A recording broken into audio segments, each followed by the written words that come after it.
Welcome to the New Monks. This podcast is dedicated to those of us on the journey of evolution. Through these episodes, we will dive into the lives of individual people and discover what they have learnt and how they have handled their growth.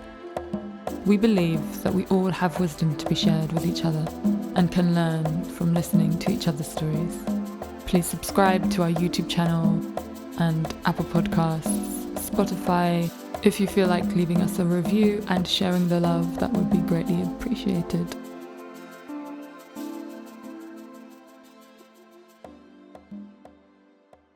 So this is just a heads up because, there's a lot of information that is coming to light at the moment. And through these episodes, each person is going to share a different side of that for them.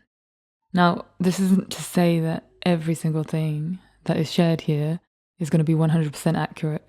It's just not where we are right now. It's just not the case of the unraveling and the disclosures that are being revealed to us.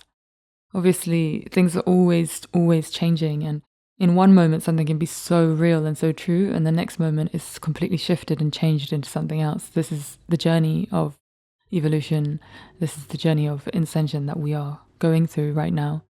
So this is just an invitation that your discernment is really, really important. As always, as usual, please take what resonates and leave the rest. Thank you. Hi, and welcome back to the New Monks podcast. I am Jay Muller, your host. Today I am speaking to Anchal, who is a somatic sexologist. I met her last year in Oroville, and we had a session which we speak about a little bit. And this podcast is so amazing, and I'm so grateful to have had this conversation, demystifying the sexual experience and really asking the important questions, what are we doing? Why are we doing it? And bringing in our conscious awareness as to what is really happening, connecting that to the source of who we really are, as well as, I love the way that she speaks about it, just coming back to safety, back to regulation, and back to connection. And then at the end, we touch on pelvic care, which is also something that she does in her sessions. So I hope that you enjoy this episode.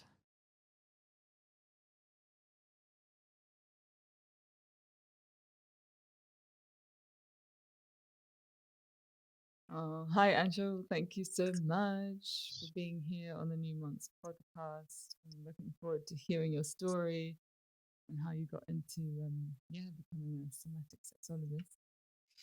Yeah, thanks, Jesse, for having me. I think I met you in Oroville 2 years ago, and you had come in for a session. And before I start, I wanted to ask you about how you felt because besides being a somatic sexologist, what I do and what I offer women in is holistic pelvic care.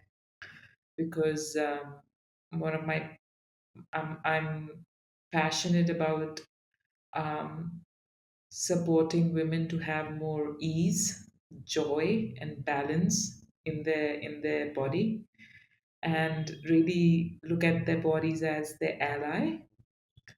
And so it's always for me an added motivation to hear from the first responder, from the first person who has received Yeah, this treatment, and how did they feel. So your feedback would help in me to progress.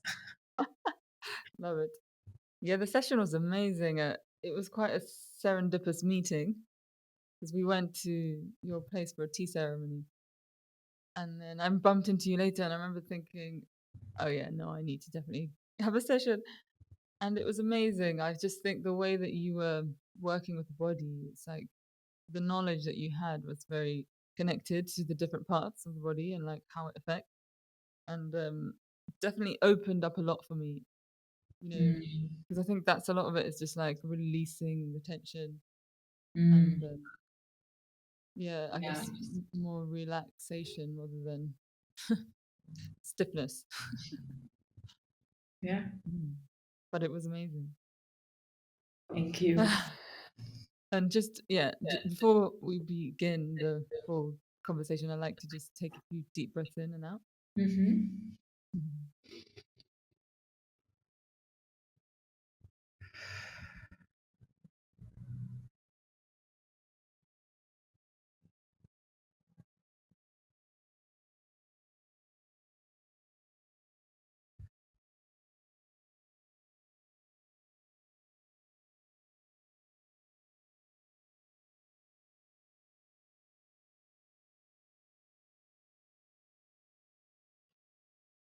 Hmm.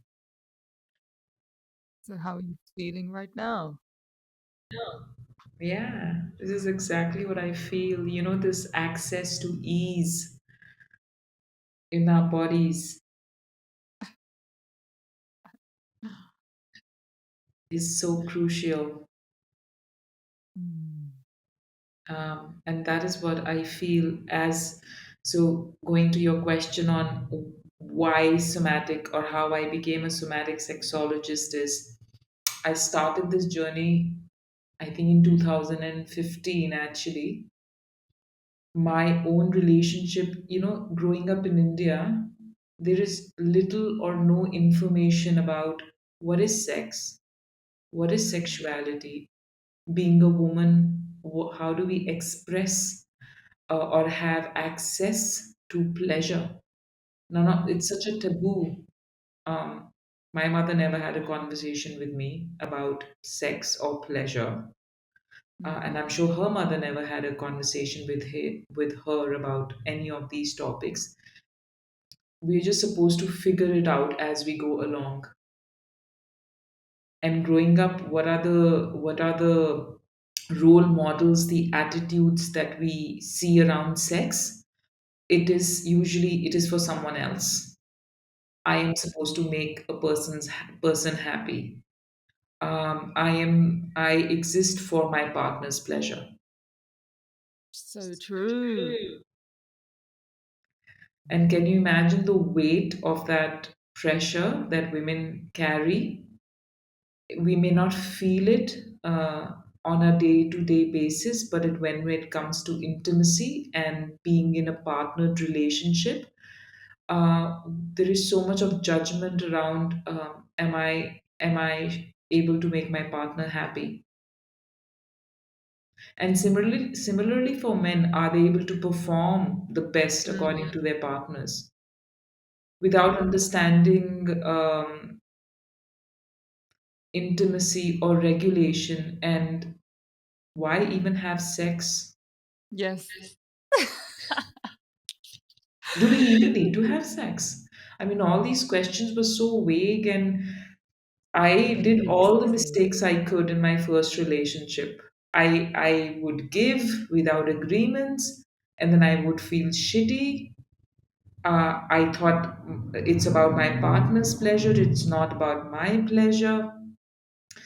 And I was chronically dissatisfied in that relationship because I'm like, this cannot be the barometer. This is not satisfying, Mm. and I don't want to continue like this. And thank God that relationship ended, because when it did, then I said, I was 32, 33 at that point, and I said, this cannot be like the It. beginning of the rest of my life. Mm. Wow. And then I started acquiring knowledge, going to like leading experts and doing courses around women and sexuality. And I think for 1 year I was just celibate, and I was just studying anatomy of arousal, what this body is, how do I basic somatic breaths, like how with breath work can I access sensations, because I had such chronic numbness. I had no relationship. My hand, if I would touch my body, they would be unresponsive. When Mm. I started first, like even touching my vulva, there was silence. I felt nothing. Mm. And imagine with this dissociation, I was in a relationship. because I didn't know what I liked. I didn't know what pleasure, what felt good, what would feel even great. So why do you know why you had that numbness? Because it was never encouraged. Discovery was never encouraged. Exploring our bodies with deep curiosity without judgment was never encouraged. Sex education is so abysmal that everything is performative, that I have to perform, and my what is my Mm. reference? Films, porn, which is deeply unrealistic. Yeah. And it's so, Mm. I felt so sad that oh, I can't be like that person. But that there was no love, there was no sense of belonging or safety. My body was like, you need to actually get to know me, because it's like Mm. meeting a stranger that you know nothing about. And when you if you go and grab a stranger, the stranger would say, but you need to earn my trust. Yeah. So and when was the relationship? So when did the relationship started? Mm. 2015, 10 years ago. So I'm And 42 now, so I started my sexuality with my body at 32. Up till then wow. there was yeah, I think it was just dissociation. So and then and how long were you in the relationship? Oh, sorry. In my the first relationship that I had. Sorry, Yeah. that was a few months, not much, Wow. half a year. Yeah. And was that in 2015 or before? Sorry, Was that in 2015? that was in 2014. So by the end of that, middle of 2014, when that's I started 2015 on this determination that I need to discover what this body is. I need to Mm. discover for myself. Oh, oh, is there anything else outside of making sure that I'm responsible for someone else's pleasure? What about my own? Like I had Yeah. to put the spotlight on me. What is Mm. this fascia? And do I need to just focus on, I didn't even know like there could be pleasure. There were other erogenous zones in my body except my vulva, Mm. that I could So have love. mm. I could access this deep, nourishing love that just is always there for me. Mm. I always thought it Mm. was something outside of me that I needed to access. Mm. But yeah, the dissociation you're talking about, I feel like generally speaking, a lot of us are dissociating because not just in that domain, but just in general, like with our bodies, being actually able to feel and sense, For me, it definitely it's been a journey coming back to like, oh, hang on a minute, how do I get back online?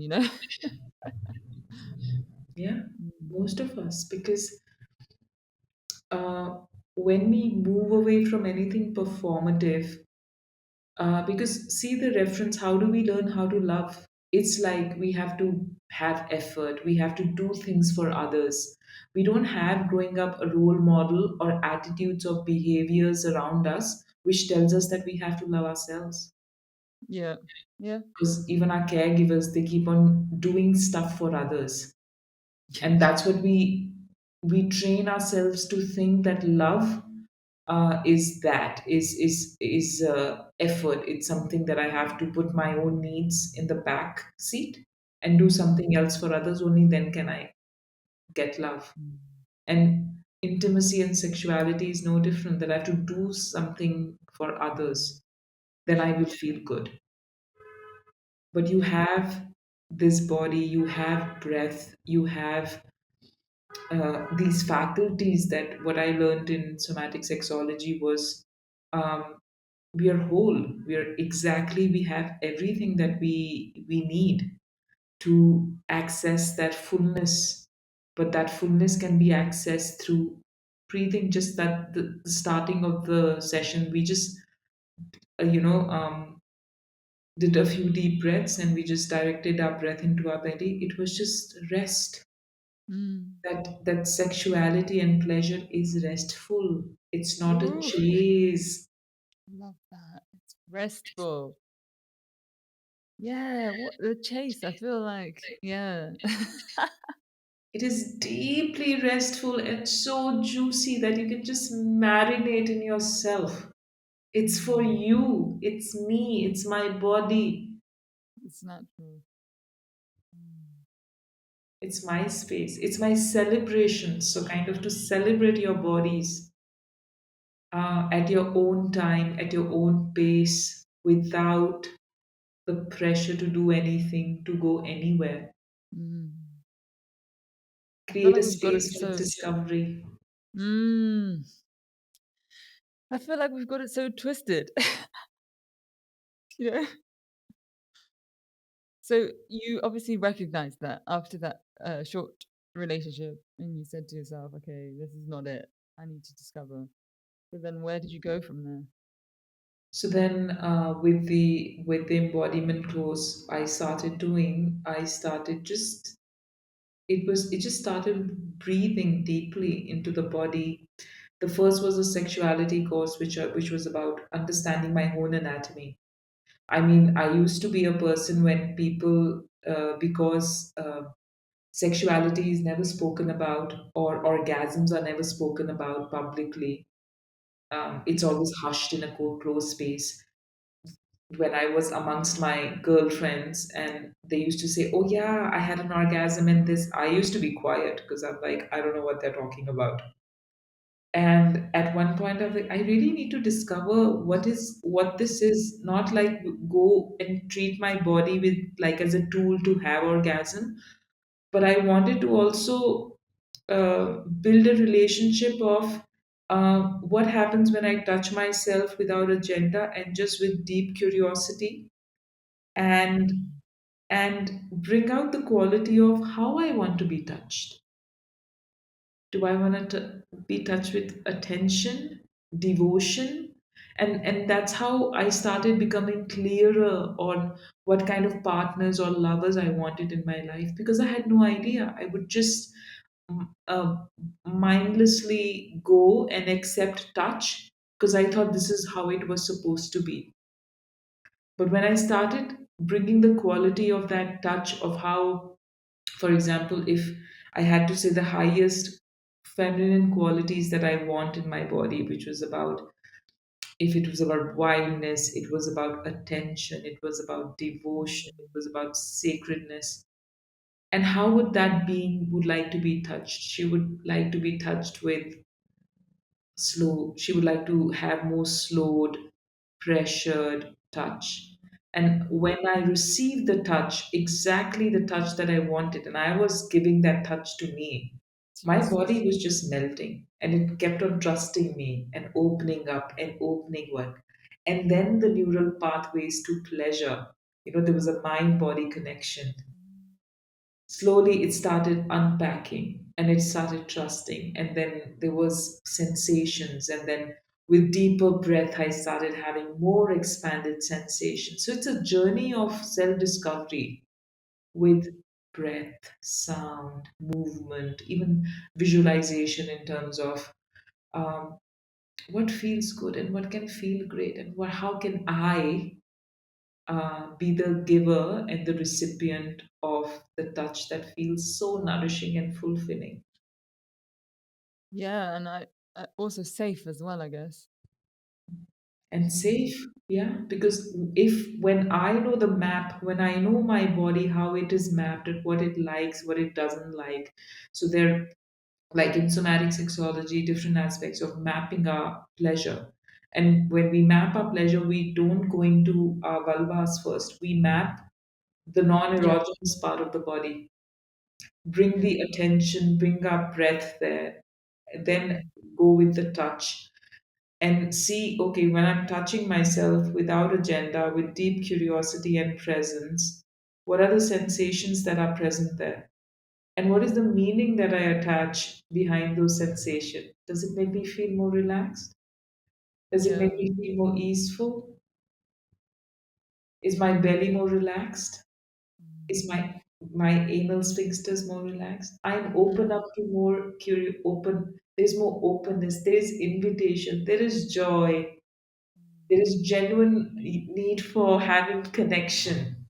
Mm. No hustle. Mm. It's so interesting because I feel like, yeah, it's like, what is this thing? There's just such a big vagueness, like you said, around like what are we doing? And I think so often it's just like a case. One of my friends always says, just like rubbing bodies, and it's just like, really, what is that? And I like what you described there because it's like, let's first start with how we are moving the touch, and also reminded of this term sacred touch. I remember going to this talk and it was saying like, the men aren't, generally speaking, again, necessarily taught sacred touch. Like, what does that mean? What does it feel like? And it's so interesting because as you described it, doing it with yourself, it was like all of a sudden now the door opens, like when you Yeah. have that. And I think one of the things that we play is like under Betty Martin's Wheel of Consent is the 3 minute game, which is before you even start touching a partner or someone that you're dating. Yeah. Going into the erogenous zones, just ask, because we are not mind readers. I don't know what is a touch that feels good for you, can even feel Yeah. better for you. So the two questions are, which people can take turns, is how do you want to touch me for the next 3 minutes, and verbalize it. Mm. So the person has to really think about, how do I want to touch them? Mm. Because I am giving you permission to touch me for your pleasure. Yes. Wow. Think about, okay, so, but knowing that I am giving you permission, fully being aware that I also can take care of my boundaries. Yeah. So if for example, if I were to ask you, Jesse, how would you like to touch me for the next 3 minutes? And if you were to say, could I, with, and you are verbalizing it, you're not getting into touch yet. Yeah. That's why Yeah. the 3 minute, because it helps to recognize, do I really want that touch or not, for the receiver, and also for the giver to get clear about what touch will feel good for them. Mm. So if the and if I'm allowing you, like if I'm saying, Jesse, how would you like to touch me for the next 3 minutes? And if you say, I would actually like to, with my hand, just graze your hair from the top of your head up till your torso. And then I have to check back and say, does it feel good? Am I open to receiving a touch like that? And then I'll say, yes, you may. Sure. And you'll say, thank Mm. you. Because, and then you may enter and do the touch. Because it's breaking and making it more fun, getting to know your bodies, discovering when there are especially new partners, for example. Yeah. So understanding sexuality in a consensual, embodying, playful way. Yeah. Yeah. And it's also just bringing awareness, making it conscious because it's like rather than just rubbing and just like getting into it, it's like, hang on a minute, let's slow down, let's take it back. What are we doing? Yeah, yeah. So it's like the first question is, how do you want to touch me for your pleasure? Or then the other is, how do you want me to touch you? Mm. So so then you would ask me, how do you want me to touch you? And then I, as a receiver, have to ask. That's when, when we don't anticipate, or when we are afraid to ask for what we want, a particular touch, or we don't know what sort of touch, especially for women, they have so much difficulty to ask for what they want with their partners, because Mm. it's like, oh, you have to figure it out. I'm like, no, you don't need to figure it out, you can just Yeah. ask. Yeah, yeah, yeah. This again, it's such a in the dark thing, and I like that you say. I feel like it's actually really important to because I remember you said this after the session we had. It's like set an intention, just have a moment before, because and again, it's like everything. We're becoming more conscious in so many different ways. So this is also part of that process and that journey. Yeah, Like let's be intentional here rather than just randomly yeah. expecting us to know. You know.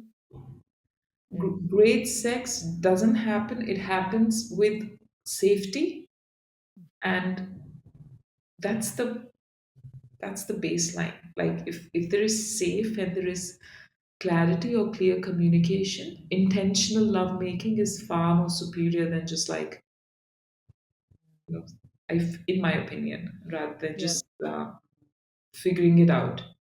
Mm. And then Yes. because before sex can happen, it happens at an energetic plane, Yeah. because it's about understanding where are you at. Mm. Are you consensual? Do you want it? And if not, I'm operating at maybe a level 4 of readiness. Do you feel ready, or do you need what more would you like? How can we come at it's also about negotiation or understanding mutuality, because it's not one person having sex, it's a Yeah. mutual experience. And how can it be Yeah. great for both of you? For both. Yeah, exactly. It's a bit of a dance, isn't it? Mhm. Yeah, yeah. It's like playing a song. You can, the keys are there, and you can keep playing a different song every time, but then, it needs a player to play. And Mm. so, So true. Yeah, that I just remember you said something in the thing you did online the other day of the instruments, and it was so good. Yeah, it's like playing an instrument and figuring out the chords and harmony, what works well. I love that. yeah, exactly. The body is like an instrument. And rather than focusing on just one key, keep on playing different chords and see what kind of music comes up. It Mm. really is. You're creating like a Lovely. symphony. Ooh. So then, so you did this embodiment course, right? And you started Yes. figuring out. So I did somatic, then I went to Australia and I went to got my certification in sexological body work, which is understanding sexuality through a mindful lens, using somatic tools. Really, in the end, it's giving you the agency that a sexuality is for me. My eroticism is for me. Mm. I can share, and when I have a shared experience, I'm sharing my sexual life force. This aliveness, this erotic aliveness, that is always accessible to me first. And I can Mm. choose whether or not to participate, whether I need to be in a partnered connection, or I can be equally satisfied with a solo connection. It's not this or that, either or. Yeah. It can be both, or it could be exclusive, just by yourself. But to really see your body as whole, as complete, there's nothing to do and nowhere to be and nothing to give. Love that. And it's like this assurance, I've got this. You're with me. That deep sense of safety and belonging that you can access anytime. Mm. Yeah. True Wow. pleasure, Mm. Through pleasure. deep safety through pleasure. And Wow. how am I accessing this pleasure? I am accessing it by myself in the state I am, without the needing to change anything, without the need to go anywhere, exactly as I am. I might be going through thousands of contractions. There might be things going right or wrong in my life. But I have this body, I have the tools, I have the access to feel regulated, to feel access this deep love, to actually fall in love with my body, with myself. this sense Mm. of deep rest and pleasure. Mm. Trust. Trust. Yeah, I remember when I did my whole chapter learning about trauma, and one of the books, I think it was Peter Levine, was saying like when you've been through trauma, which a lot of us have, it's every trauma relates to will also like come into sexual trauma. Like you don't Mhm. need sexual trauma to be about some incident you had in the bedroom. Like any other trauma can also will because it's the body, right? So I guess it's all connected. It's because Mhm. sometimes you Yeah. might think, oh, it's just to do with sex. Oh, I don't have any. Da, da, da, you know what I mean? When actually, if it's in your body, then it's going to affect Mhm. that experience. Yeah. Somebody had given me this analogy about what does it mean to be a sexual being. So it's like there's a candle. As long as you have the wax and the wick, you'll always be lit. And that's what sexuality is. Because we're inbuilt. We're all sexual beings. Mm. Um, you know, and I'm not saying it in a performative way, I'm saying it in a very regulated way, that we Yeah. have access to that rest and regulation. Mm.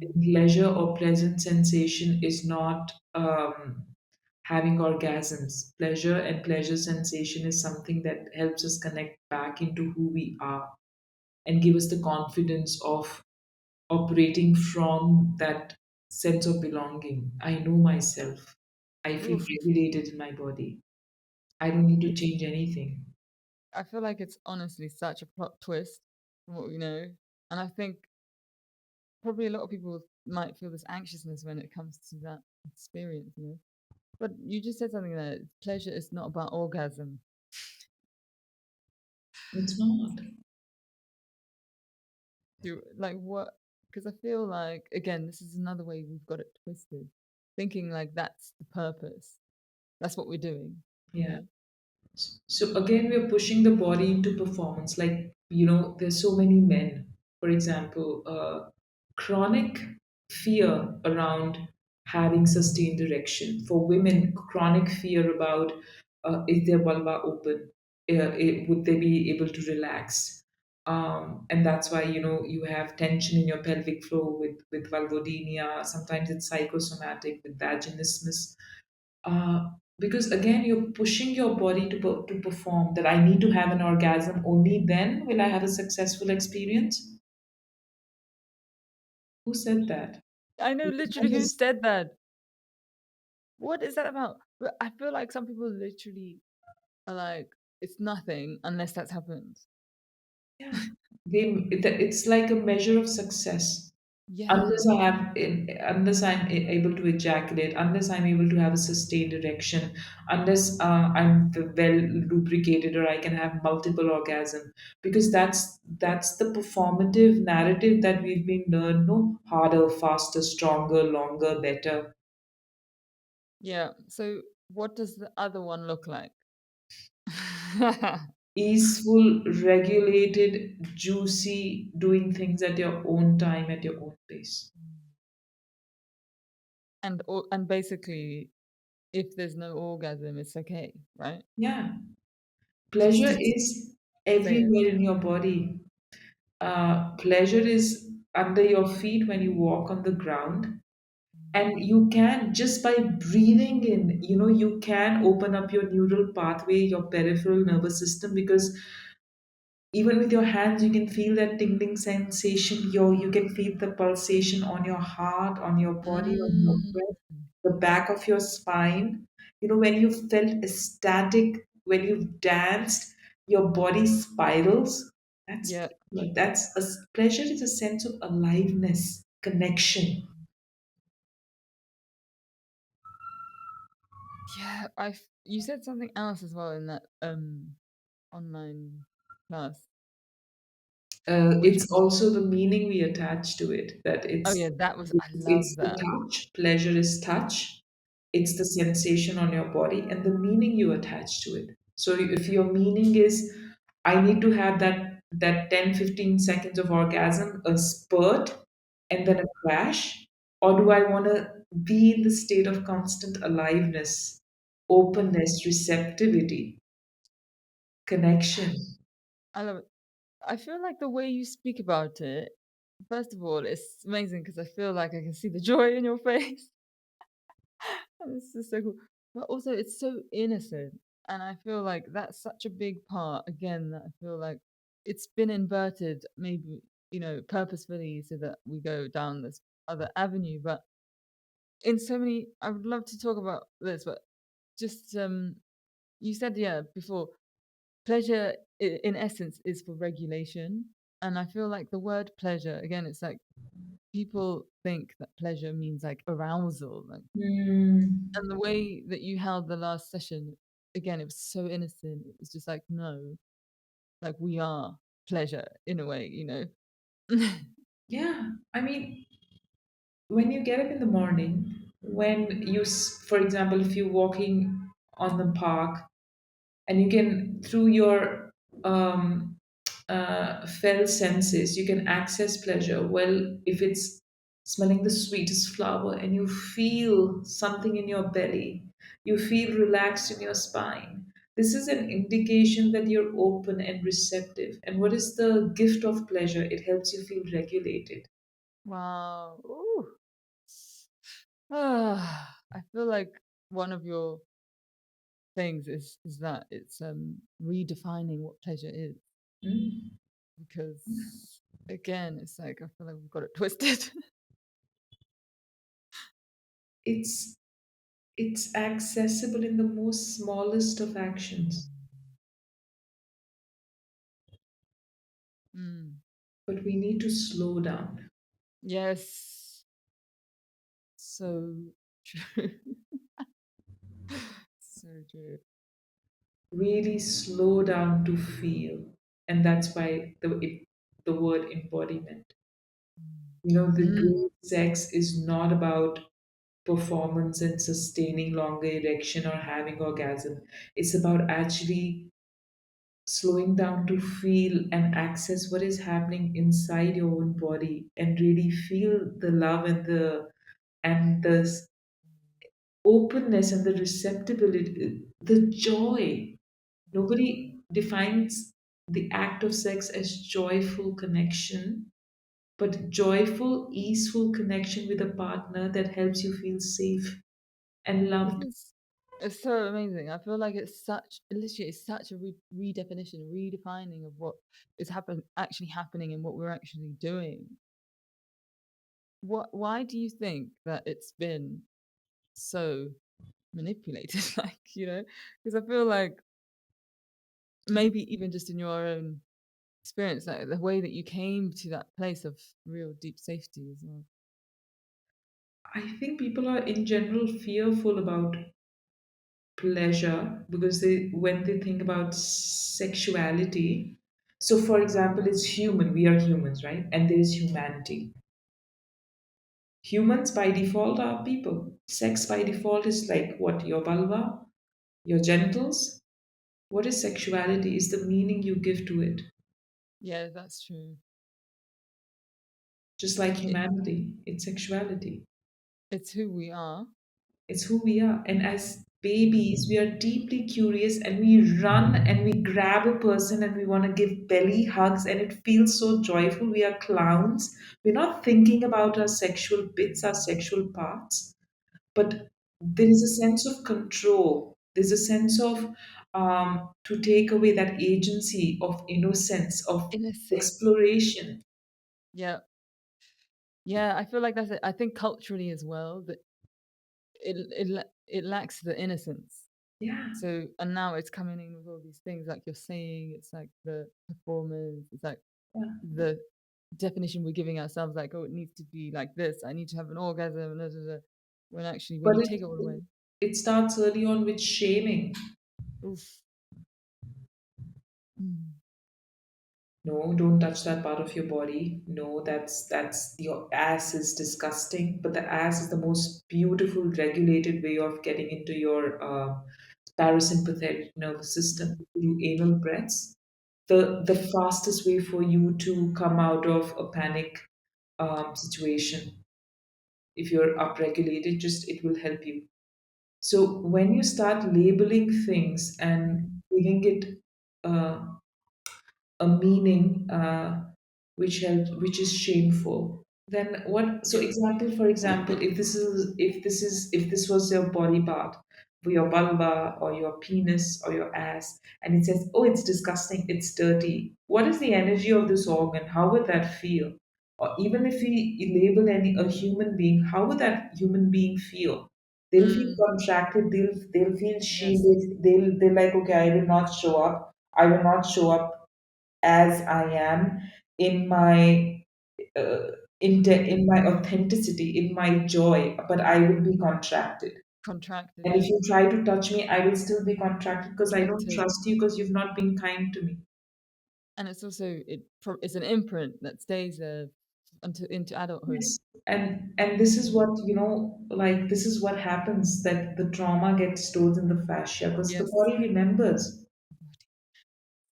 And how do you and you cannot invite people in connection by abusing them, by judging them, by criticizing them. You can Shameful, yeah. invite your own body into connection by maybe apologizing and saying, I'm here now, and Oof. we just start Woo! with being friends. Mm. Yeah, shaming is huge, and that's a really good point because it's almost like generationally, it's been an awkward topic. It's been so awkward. You know, the caregivers through the generations just weren't able to have that conversation and hold the truth of what it really means and what it is. What and also I'm so interested about this thing about when we're young because like you said, it's just who we are. But sometimes at such a young age, you know, things happen. And yeah, you're right, it's so shame, but like what do you think is the ideal way of like if you have a child and The they're ideal starting way to to have say a again? child, No, but like if you have a child and they're starting to explore their sexuality, like what is a healthy way to support that? I think stop calling it like giving it childish names. Call it vulva. Call it a penis. Give it like if you why do I not shame when I have to say this is my nose, this is my eyes, this is my chin, this is my lips, but there is so much shame when I have to say this is my vulva. Mm, Give the honor and the mm, respect back. mm. Wow. It's a part of who we are, yeah. Give yourself the agency because that's how you love. You cannot love in shame. Yeah.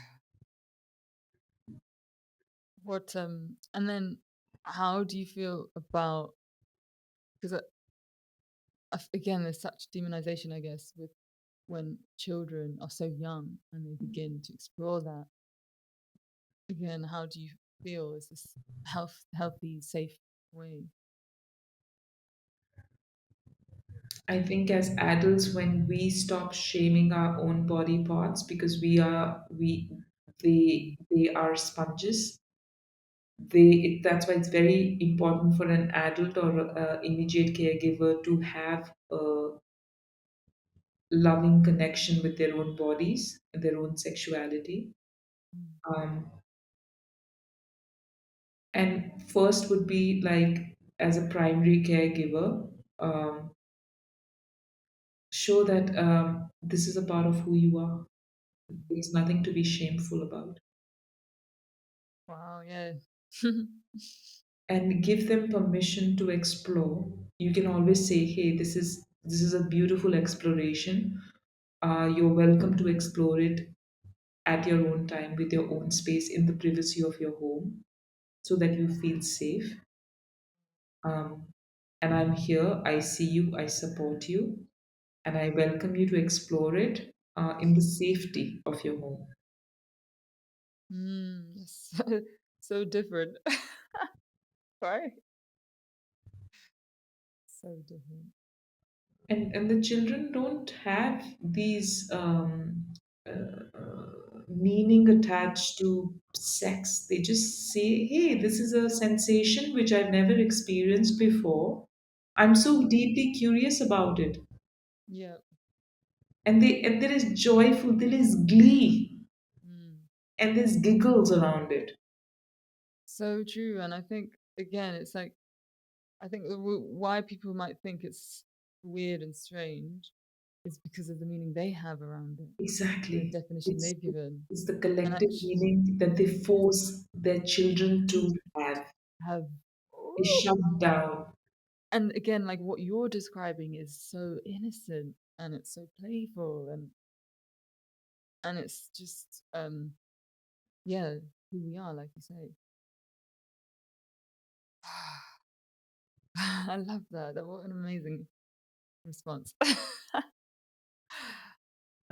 And so yeah, I would love to talk about tantra.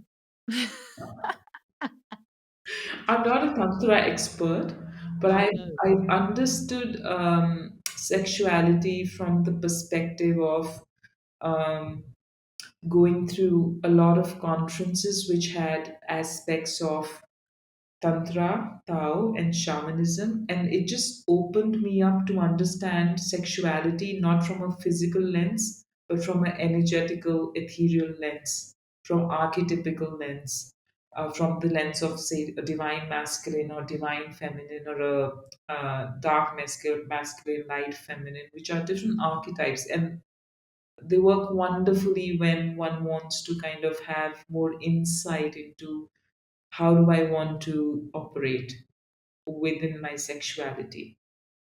What kind of, mm, I would say, not roles, but qualities that I want to access? Because we have all of these qualities. We just Mm, need to have tools to access them. mm. Yeah. Okay. I feel like well, I don't really, I feel like that word is very confusing sometimes because in India, tantra is so many different things and it's not really sexual from what Yeah, I've seen. Do you know what I mean? It's not really just about that. But no. what's happened is a lot of people have taken it over to the West, and Mm, then that's what it is. That's what it becomes. And I, also the way that they talk about it is very different to the way you speak about it. I must say. So, what? Yeah, what are your? Do you have any perspective on that? so, so when I started understanding energy and the body in terms of, you know, it's called, according to the Tai Chi or Qigong, the energy cultivation body, the it's called the microcosmic orbit, and these are exercises that one can, the Markaba, or Yeah, the energetic field that we have around. yeah. Um, what my introduction to sex was that it doesn't happen on a physical plane. My embodied experience that it happens on an energetic plane. We all have an aura, which is like the distance of 9 human beings in front of us, and back. That's the length of our aura. For example, this aura that we have. And what happens is that on a day-to-day basis, if you are connected to our energy field, we know what kind of people we want to interact with and what kind of people we don't interact with, because sometimes somebody's in our energy and we just feel like crunched, contracted. We don't trust the information what our body is telling us. No, I don't want to do this. I don't want to meet this person. We keep bypassing our energy field, and that's when the body's like, oh, Missy, you did that. I'm gonna keep score.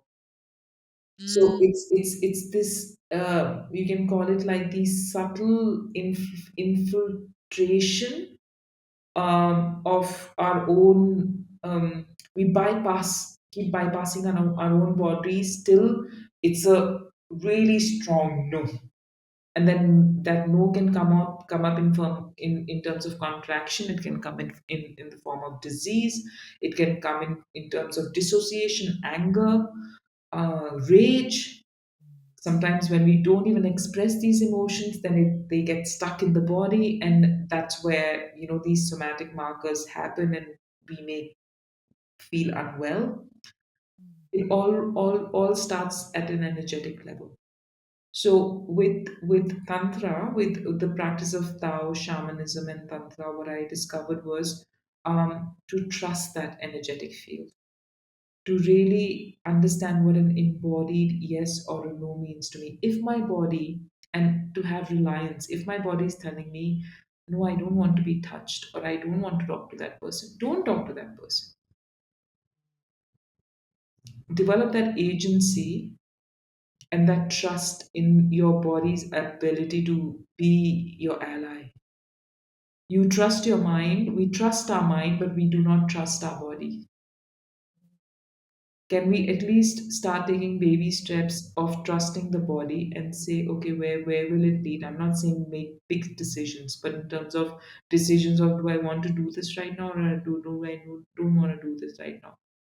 So what I do in my practice is I work with couples who've been married or been together for 20, 30 years, but they have no idea how to touch each other. They have no idea of, they're like, yeah, we have sex, but it's like porn, it's not deeply fulfilling, and we've lost the magic. And I do wonder, I'm like, what was your reference about touch and intimacy growing up? It was all external, it was all like films and porn. And then I teach them, I'm like, okay, so if you're standing on either side of the room, can you connect with your energetic field? Can you connect with your energetic body? And just invite each other in. You'll be surprised that most of the time they just want to be where they are. They don't want their partner in their energetic field, Wow. because it's been years of bypassing their sacred Wow. boundaries. Then no wonder there is no sex, no wonder there is no invitation, because they're like, we are fed up, we don't want to. But what It's, if, it's, it's like an obligation. yes, sex is an Mm. obligation. It becomes an obligation, and that's why there is no joy. Mm. So it's first understanding and sex energetically, and trust me, you can still have sex, this may be controversial or sensational, but you can at least you can feel each other person's, and you can still have like an energetic orgasm without penetration. Yeah, man. Yes. You can So how does one get to that kind of come for a session with me. yes. I love it. It's like it gives me no greater joy than for couples to have this self discovery that what is this alchemy? But I'm like, it's not alchemy. It is your body. It's not. It's not some voodoo things. It's basic science. If you it's Wow. physics. If I say, you really are subatomic particles vibrating at X frequency. You just need to understand what your frequency is. Oof. Yes. It's so interesting. It really is just deeply getting to know yourself, getting to know your body as well. Yeah. And I love what you said about the energy because it's so true. Especially just the whole like going out hookup culture. Like, how many times are you actually listening to that no, and your body saying no, I don't want it. Yeah. Mm. And what I observe during my sessions is when the couples are apart, and when they genuinely are inviting each other enthusiastically in their field, and they're just acknowledging each other's presence, and they might be having a eye contact, or they might be breathing in together, they might be doing somatic exercises together. There is a genuine, you lean in to the connection rather than do it as a way of, as I said, obligation or a Yeah. chore, or I need him to shut up or I need her to shut up, so I'll just do this. Mm-hmm. Then that Yeah. experience is so much more fulfilling and nourishing, and that is what elevates your connection. Wow. Yeah. There's so much to it. So, yeah. How do you feel about the group sessions that happen? And I feel like it's just so interesting. I don't think I would ever want to like, these temple events and everything. Yeah, the temple nights, huh? Hmm. I was I just don't think wondering, they like, happen what do in you India think though. about that? Sorry, say again. I don't think they happen in India though, but I know like there are lots of temple nights that happen in the UK. And Yeah. you wanna actually, for your readers, for your audience, do you wanna actually Uh, define what a temple night is? well, from my understanding, I guess it's just where you can go to explore with in a group with Yeah, other people, right? yeah. Yeah. Um, so in my experience, when I, as a audience, as a participant, had to witness, I was in freeze. I was in deep freeze because I had never been exposed to this level of openness and exploration. So I was just a witness when I did the first temple night. I feel, see now, for me, a temple night is in my perspective is to get to know myself Oof. and where are the spaces where, and also trust the freeze. If I am freezing, there is a safety in my freeze. It wants me to feel safe because I've never been exposed to open sexuality in that way. Can I please stay in the moment and keep trusting the freeze till it gives me the answer of, what do I need to come back into safety? Maybe it's just taking a few deep breaths, not participating in any activities or exploration, but being a mindful observer. That is actually practicing embodied consent. And I feel temple Mm. nights for me have been wonderful spaces to practice embodied consent. Wow, even in that way. Yeah, even in my freeze, Mm. because I'm trusting what my body is telling me. Mm. And I'm slowly sort of giving it space without pushing the need to do anything. Mhm, mhm. Like, yeah, Mm. okay, come, we are sitting on a bench, let's sit together. And there are, so I like when it's directed and intentional, when these spaces are created for the education and the embodiment of yourself. I'm not very familiar with no safety, or when it's done in an extreme no, I would say hedonistic, without clear agreements, consent. Now that's abuse.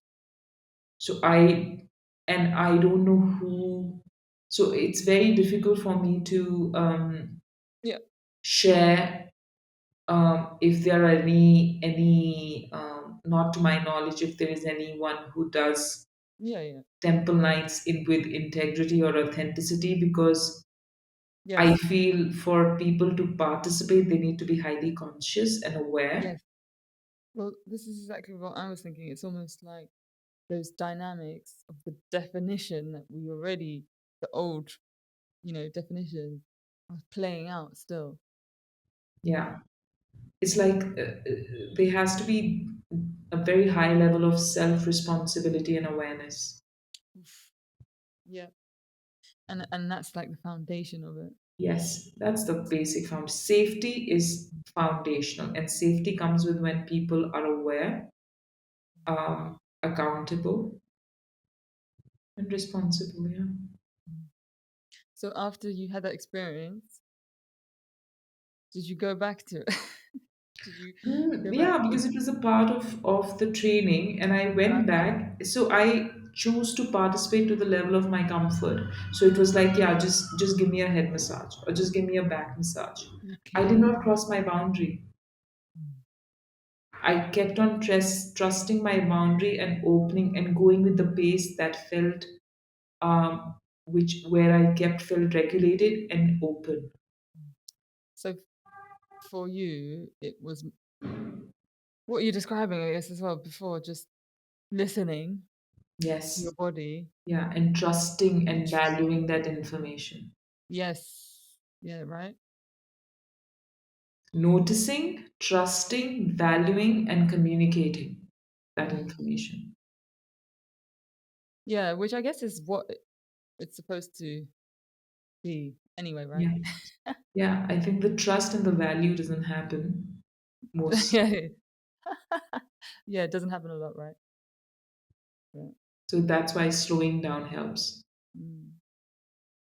I also just wonder, like, evolutionary, like, I think some people are of the thought that, when we free ourselves completely, like, that's what it's going to look like. We're just going to be really open, like this open love kind of thing, you know? Mm, I know, right? And I'm like, is that yeah, it? I yeah, I think you're preaching to the choir because I don't I have not experienced open love in that space. Yeah. I've I've only experienced deep love when there has been safety and Oh, trust and damn. connection. There it is. Well, that makes a lot of sense because if you can have that, but like you said, you need that, and we're not quite there And it takes collectively. time. Yeah, yeah, that makes sense. I feel I have rarely seen people who are complete strangers who can completely go with full trust unless they have a lot of trust to begin with.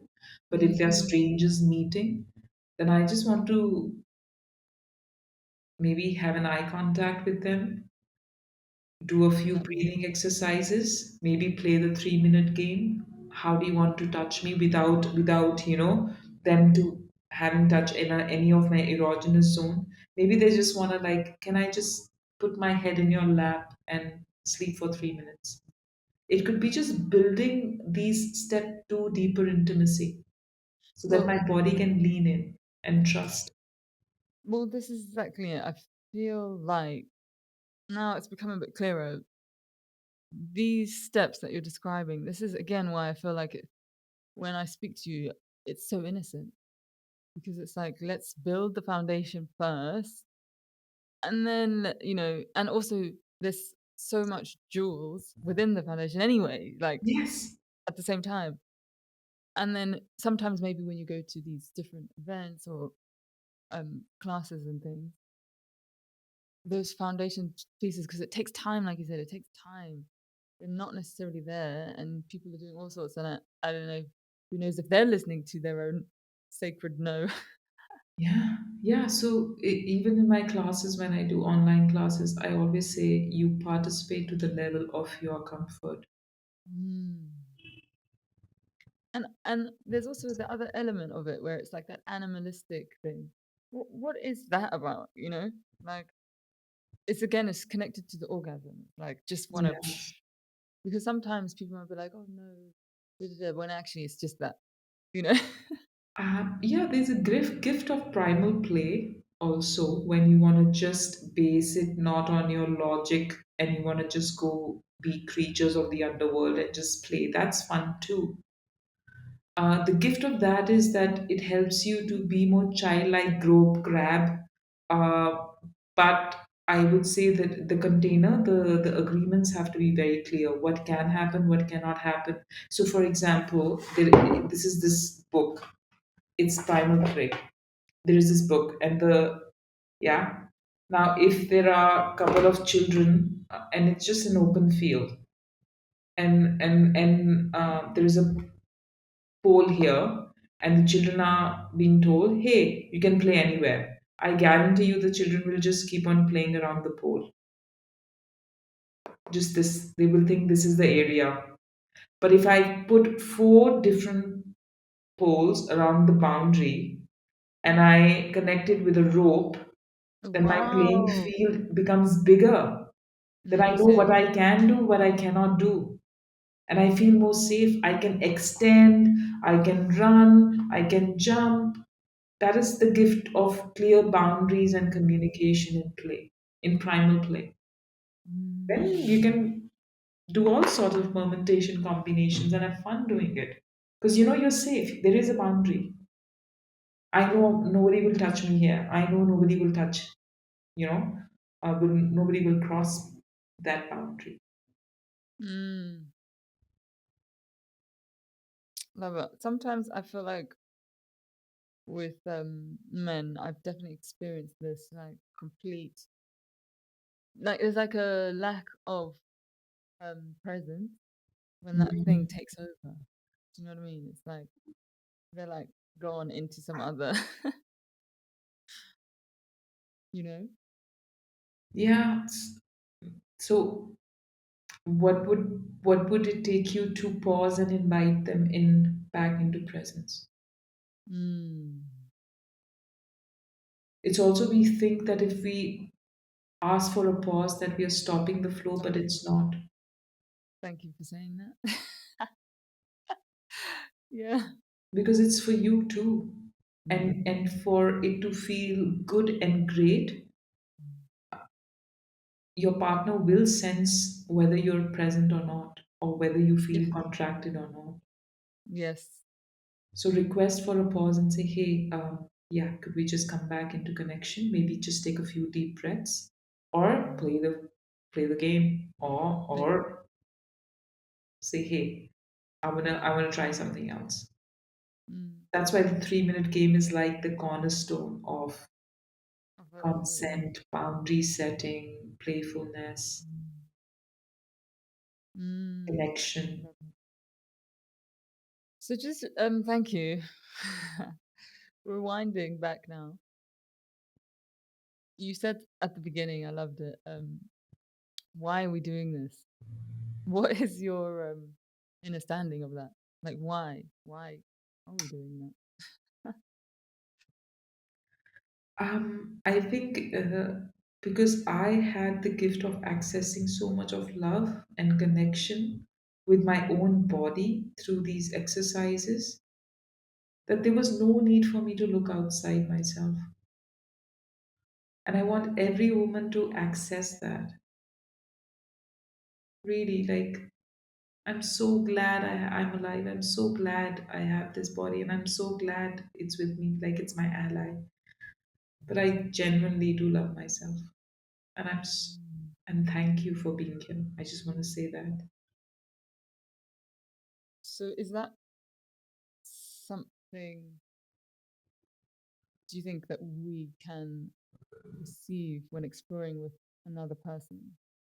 With another person, yeah, because when you are so deeply connected with yourself, so example, when you see a flower blooming and it's blooming and it doesn't need anything, it's blooming on its own, you would just lean in and go and say, what is this beauty? I want to have more access of this.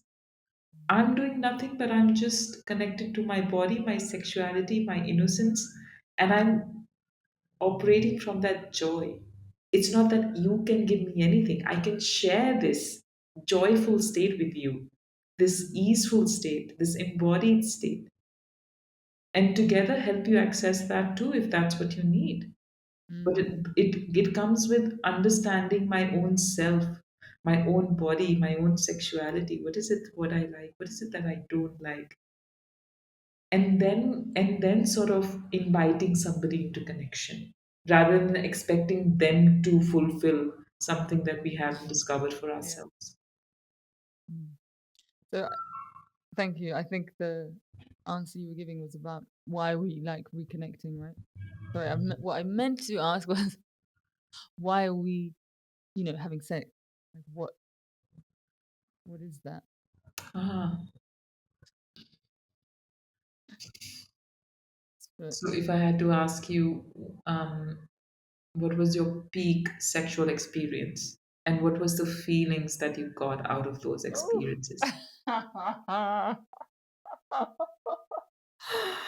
wow, I love that. Mm. It's unification, it's union, it's connection, it's shared belonging, it's openness, it's devotion, it's aliveness and pure joy. Mm. What an amazing answer. And you basically, you're also telling us that you can experience that Spirit to even sex. without having an orgasm. Yes. Oh yeah. Yes. Come to me in Love it. Bangalore, I'll tell you how. Yeah. Oh, that's so amazing. Um, yeah, thank you so much for sharing your story and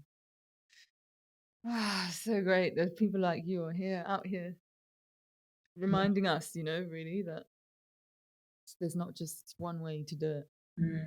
There's more to Yeah. experience. And if yeah, and if women are interested, I do embodiment classes online, and you can have all these tools within the safety of your home. So you're welcome to get in touch with me if you like, and Mm, I can share more information if you like. thank you. So I'd love to ask you two more questions. So, yeah, what do you feel like is the future of this experience of, yeah, I guess having sex, and where do you see the evolution growing? I feel right now with dating and the way the world is going, it's coming into there is chronic isolation. But with isolation, see, solitude, for example, solitude is healing. It's for you. Mm, Isolation is what keeps us cut off from connection. And mm, the more we become headed, the more there is performative survival mode. We don't know where we stand, we don't know where we are. There is so much, there is a lot more need for embodiment practices, for self touch, for self care.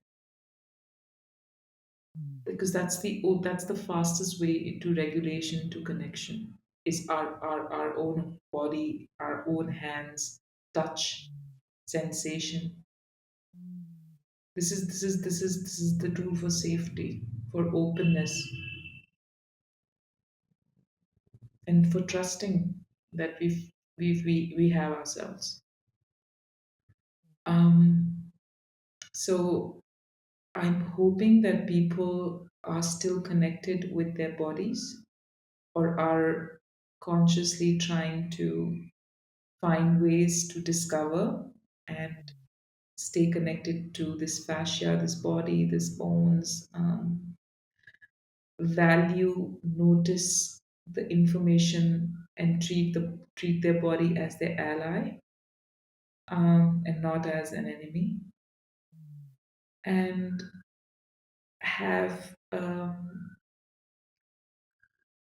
like for me, like a way I am dealing with, if I deal with isolation, is when I have to look up into the sky and I have to kind of access the expansiveness of the sky, or the groundedness of the earth, and the joy of the flowers and the bloom. It just helps me feel connected that I'm not the only person here, that there are other ways, if they're not a human being with me, that there is another ways that I can access that connection and that regulation with myself.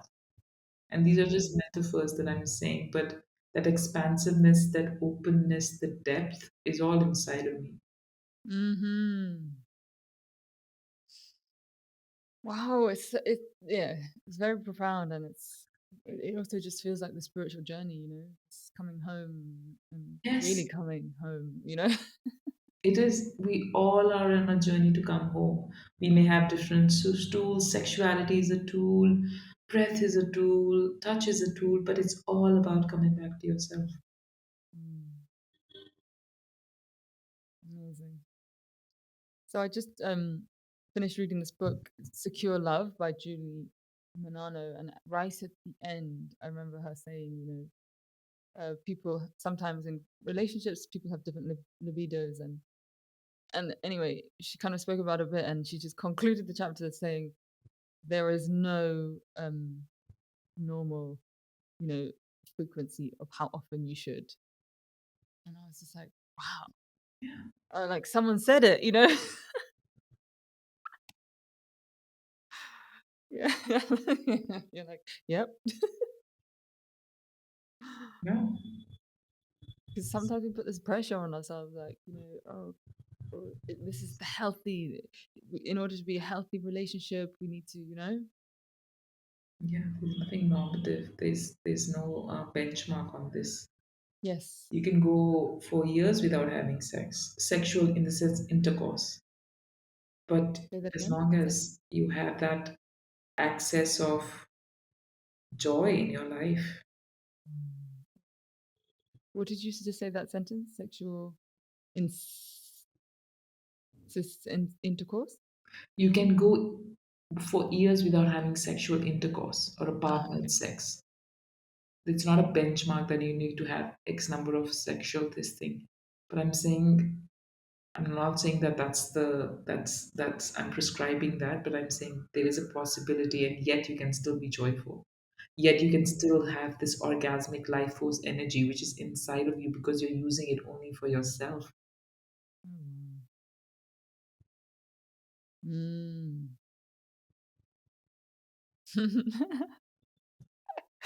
That's so interesting. Thank you.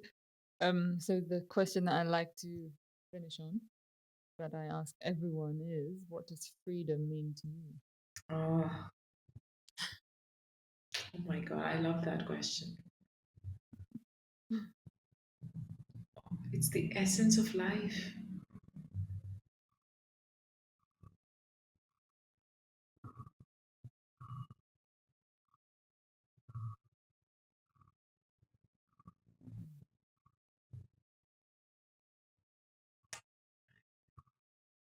When I literally I have like this heart, my heart is opening and fluttering because it's like the wings of a bird or a butterfly just fluttering. It really is the its freedom is just joy spiraling out of my body.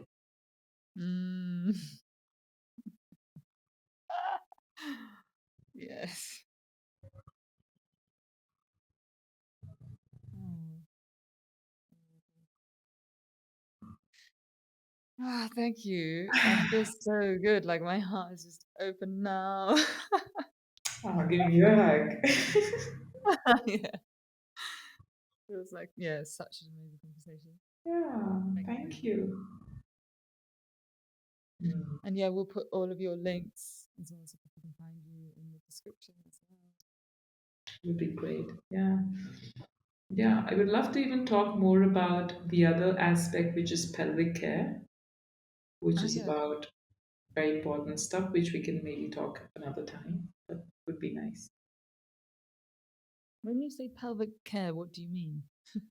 Um, so the other point, which was about the somatic sexuality, was there was one point, but then there's another very valid point about pain in the body and the whole sexual trauma about how Yeah. when there's pain in the body, if I'm telling you, yeah, have an orgasm or connect with your body, you'll say, F off, I have pain. I am not, I'm physically, I have pain in the body. I cannot, because it's cortisol. They cannot be oxytocins or feel good chemicals when there is pain. I have to Mm. respect where the body is, and it's actually respecting the pain of the body to help access ease, freedom, and joy, which is the pelvic care modality, which is seeing your body as not, again, the enemy, looking at the body, its fascia, its intelligence of what emotions. If there is pain, it's an experience or an emotion which is waiting to be acknowledged. Hmm. And how through holistic pelvic care therapy, that means not to look at a body or your uterus in a reductive way that, oh yeah, this is a problem, you have fibroids, take them out, take out the ovaries, take out the uterus. It is your engine, a woman's engine. It's like when you drive a motor vehicle, the uterus is the engine. If you take out the engine, it's listless. And medical science or more uh, gynecological interventions, they don't understand the emotionality, the sacredness, the spiritualness of the organs of the body. So true. Not working, take it out. Yeah. And that's the narrative I'm trying to change, to have a more Okay. integrative approach of looking at what has the body been to relationally, physically, emotionally, sexually. What all has it helped you cope up with? And then kind of getting into a holistic space where you can say, I think it needs space to release, and these intervention which are non-invasive, which looks at your external body work, your integrity of your entire body, your myofascia, your lymphatic, um, your systems of coping with emotions, what you eat, what you wear, everything in its entirety, and then addressing the issue or the condition, which may just need that attention, and that it may just melt away. Because I've seen infertility issues with women have not had menstruation for many months, but within a few sessions they're okay. They've had incontinence because there's a fear. They've had chronic UTIs or STIs because there's fear that I'm not safe with my partner. And the Mm. body just crunches up. So all these diseases, mostly the root cause is safety. They don't feel Oh. psychosomatic. I mean, yeah, that's always. I mean, I just think trauma. That's what that is, isn't it? As well. Um. So it's So bringing back safety to the body. yeah, and it sounds like it's somatic Yeah. healing It that you're is taking. physical, it is somatic, it has somatic intervention, Approach. it has, um, um, I would say, I would say, de-armouring aspect, where you look at the different emotions of the organs, and through trigger body work you also help them Yes. release the fascia, and then you kind of go into the organ, you go into the systems, and then help remove the tension in your pelvic floor all along, all along the body. So it's Yeah. So this one has to be in person. oh yeah, this is in Yeah. person for sure. Yeah. I mean, thank you so much for bringing that up because yeah, it's just a big part. I'm glad you mentioned it, and it's so interesting because I feel like sometimes when people say to me they have these things like fibromyalgia or Yeah, whatever other illness they might have, it can be hard to communicate to them in a way to get them to see that actually it's so connected to your body storing the emotion, and absolutely. it's but it's like sometimes they're not ready to hear that. Because my whole focus here becomes, what is the root cause? You're looking at the symptoms, fine, there is pain, I understand. Where is the pain generating from emotionally, physiologically? It might not be generating from a space, like the pain in the pelvis could be related to the pain in the jaw, or it could be connected to the pain in your intercostals, or it could be connected to an emotionality of always chronically feeling unsafe in your body. So, do you have any tips? Say, for example, someone can't fly all the way to India to have a session. There are pelvic care therapists in London where I Okay, can give you access, because it's best to do in person when there is chronic pain. okay, So I can share the link with the person who is in London. I don't know where she is in okay, England, great, or but I can. It's better to do a in-person session with them. great. Yeah, because fibromyalgia, Yes. so many people have it. Yeah, yeah, yeah, yeah. It's shutting off the body because it just doesn't trust you. And there's inflammation, there is fatigue, the chronic fatigue, inflammation of the joints, just listlessness, um, can go into depression. It's one after the other, Mm, and the need to rest. yeah, safety. Amazing. Yeah. Thank you so much. So yeah, if anyone feels called, I'll put your contact details in the description Yes. once again. Thank you so much. What an amazing conversation. And such Yeah. powerful work that you're doing as well. Like Thank it's you.